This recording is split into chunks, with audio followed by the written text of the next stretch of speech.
Okay, so something that we talk about a lot is this idea of just just being able to read on screen. So, I mean, for some people more than others, it can be quite difficult to um, read something deeply on screen, and this can be due to many factors, but I mean, you can say it's because of the way that the screen, the scrolling action versus a page turning action. You can say just because of interrupt just interruptions in the content. Blocks of content within content. The idea of hyperlinks in general just being a distraction. Um, Whatever. I mean, this is nothing new. I mean, this is why browsers and the idea of reader mode is extremely popular.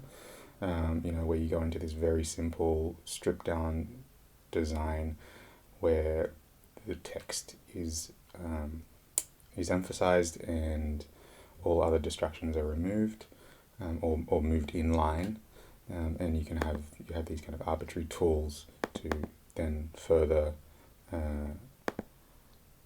further adjust the reading mode to your liking, dark mode, all that stuff that we all know about. Um, but yeah, this is something we talk about a lot, and for someone like me and I'm sure other people like that just doesn't cut it. You still find that you don't read as deeply as you could be on the internet, especially when you compare it to reading books, on paper. It could be on your Kindle, but for me, particularly on paper, there's a distinct difference in how deeply I can read something.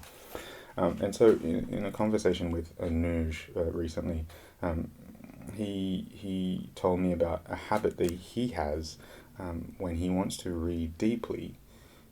He actually sent me a screencast of him doing this, and since he's done this, it's really captured my imagination, I guess, on how this could become a thing, right? So what he does is, amongst all these other things he does, where he increases the width of his text to the full width of the screen. He likes to have that full line length, and increases the font size and all that stuff. But he does this thing where as he reads a sentence, he highlights it like this, right? So he reads his sentence, but as he's reading, he highlights, and this is comparable to the when you're reading on paper, and maybe you use your bookmark or a ruler to kind of line the sentence or the line of text that you're reading at that time, and kind of keep that as a marker, and kind of as you go down the page, you slide your ruler down the page. And so Anuj does this in reading hypertext, and so it becomes kind of this marker of progress in a way, and and what he finds, and me too now, since he's shown me this technique, I've found this very strongly increases your engagement with the text, because you put effort into your reading. You're putting your mouse on the line that you're reading, and you're highlighting it, and in doing that, you're kind of forcing your brain to just ignore everything around it, and it kind of pulls you in a way that I think is quite strong, and um, and I dare say something that I've not felt reading on the web before, unless there was some just one sentence visible on the screen at the time. Like there's it's kind of similar to that feeling, like it just kind of pulls you into that sentence and keeps you there. And I guess the other purpose is that it shows you progress, right? A kind of an instant marker of where you are in the text.